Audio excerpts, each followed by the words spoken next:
The first photograph is of my father. The reason I have brought him along is that he was the person who made me believe that anything was possible. When I was a girl, he used to pin a sign to the kitchen cupboards, and what it said was, "There's no such word as can't." And I was brought up with that phrase. The second photograph is from the launch of the Employment Lawyers Association in 1992. That's me, believe it or not. I remember being totally terrified. The fact that Lord Donaldson was sitting next to me, I didn't want to say anything that was inappropriate. I remember being shocked at how many people had actually come, because we had no idea whether the thing was going to fly or not. But I do remember it as an evening of wow.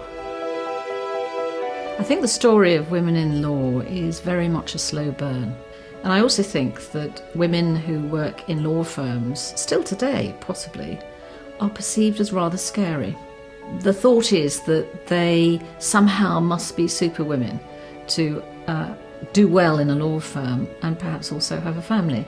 So that creates a sort of mystique of this scary female, which is rather sad because they're not scary females. They're as human as everyone else, and they've had to deal with everything else that everyone has to. I was brought up in a grocer's shop in Nuneaton. I first thought I wanted to be a doctor. Unfortunately, I didn't have biology O-level, so I had to teach myself, and I remember very well dissecting a cockroach and thinking, is this what it's about? I then noticed that Oxford had a degree course called jurisprudence. So let's have a go at that. So it was a process of elimination. When I started down that path, I discovered, to my surprise, that I came from a long line of lawyers.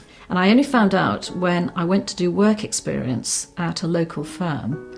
And while I was sitting there one day, one of the solicitors walked in and said, "You do know your ancestors used to run this firm?" And I had no idea.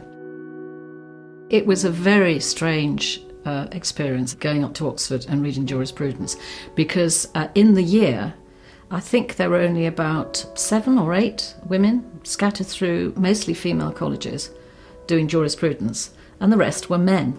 And I remember the very first day I went into the lecture theatre in the St Cross building, sitting on the front row with this little group of women, and I remember us all turning our heads back and looking at this sea of men.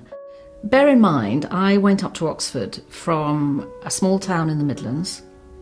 I'd done something which was really quite unusual, coming from the grammar school that I attended.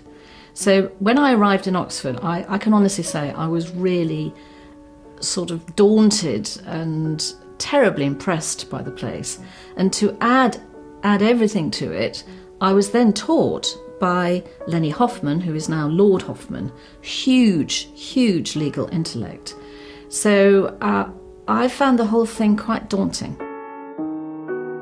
Oxford was a very sheltered place.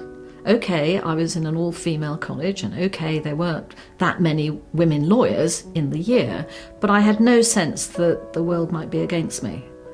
The first experience of the world being against me was when I applied for articles to a city firm, which is still in existence today, and they sent me a letter which said, "Thank you for your application.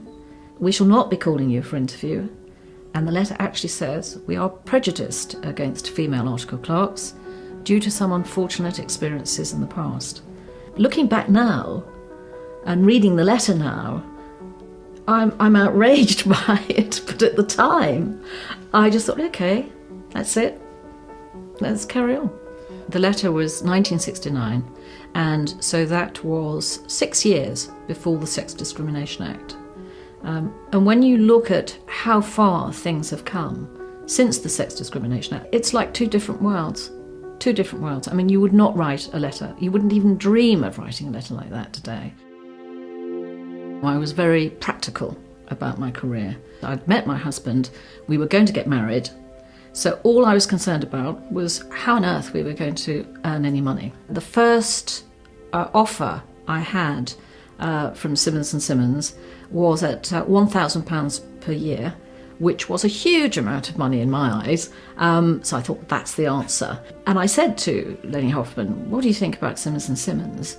And I remember his words. He said, first-rate firm, go there. So I did. I went for an interview. I remember preening myself outside on the pavement before I went in, so I looked serious and wore a very smart suit and had my hair pulled right back, so I looked serious, like a solicitor, I imagined would look, and, well, then stayed there for a very long time. Simmons Simmons had a very entrepreneurial culture. It was a young firm, comparatively speaking, and it was growing. So when I qualified and I wanted to set up the employment law department, the firm had no qualms about saying, give it a go. Though I have to say, I do remember one partner saying to me, shaking his head and saying, there's no money in it, Janet, there's no money in it. Well, I proved him wrong. I was the first lady partner who'd been pregnant. Fortunately, I was an employment lawyer. And the firm turned round to me and said, well, we don't know anything about this, will you tell us what arrangements you need? So I explained the legislation, actually, for maternity leave, and I suggested a mode of return, and we all made it up as we went along. In terms of having a family and having a legal career, you must have a supportive partner, someone who is going to help you through the tough bits. And I was very fortunate in marrying someone who did that. I owe him a lot. There will always be lawyers who want to reach the superstar level and will be prepared to work round the clock and give whatever it takes. And of course, while they're there, the firms will ask them to do it. I think one of the unfortunate side effects of the culture over the years has been, first of all, the fact that women have left the profession. The second thing is that those that have worked extremely hard, and I'm including in this male and female lawyers, there have been tragic examples of broken marriages, of lack of social relationships, all those kind of things, the fracturing, of the social context in which lawyers were working, which is not good for either the lawyers, the firm, or society as a whole. If you look at what's required today, 24/7 service round the clock, I will say, an organisation has to be 24/7, but the people in it don't. If that's the situation, would you design an organisation like the one you've got? And the answer, 9 times out of 10, is no, you wouldn't. You'd do it differently. And some brave people are actually trying different models, different ways of working. Flexible working has become one of the things to do, particularly to help the women problem, in quotes. So people have changed contracts. But what they haven't done is actually thought about the organisation as a whole. I actually think there needs to be a fundamental rethink of the contract of employment. The individual lawyer wants to do quality work at their own pace, at the right time, and at the right tempo. Now, time is becoming far more important to people than it used to be. The money and the status is still important, and the intellectual stimulation is important, but time has assumed a far greater part of the equation, and a lot of the contracts that are entered into don't take that into account. That notion that the employer has to control the employee, has to know what they're doing every day of the week, is still deeply embedded in the employer consciousness. And that's the thing that needs to be chipped away. The most important achievement for me was the foundation of the Employment Lawyers Association in 1992, because I'd served on a Law Society committee and asked a question about where are the employment lawyers, and no one could tell me. And I said, well, that's a bit stupid.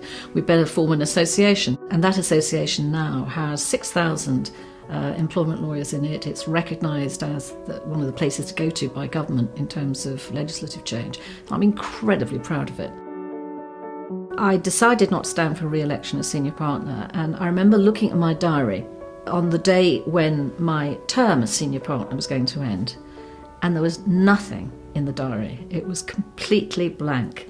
And I remember thinking, that's terrible, that's awful, what am I going to do? And I was looking at the Sunday Times, my husband was sitting next to me, and I saw an advertisement for the Commissioner for Public Appointments. My husband looked at me, looked at the advertisement and said, "Why don't you try, have a go at that? You won't get it, but why don't you try?" And I looked at the advertisement, and the last thing on the list of criteria was a knowledge of employment law might be useful. And I thought, well, I can do that bit. I went through the interview process really without any sense that I was going to get it. So much so that when I was phoned by the executive search agency at the end to say, "You're the preferred candidate," I just laughed. And he said, "Most candidates don't react like that." And I said, "That's because I didn't expect to be appointed." So I suddenly had a role reversal. I'd almost moved into another country, that the legal world was a very insular world. We all talked to one another. We were all concerned about what was going on in each other's firms and so on and so forth. And then suddenly I was in this other world where I was looking into the legal world. And it was a most peculiar feeling, like Alice going through the looking glass.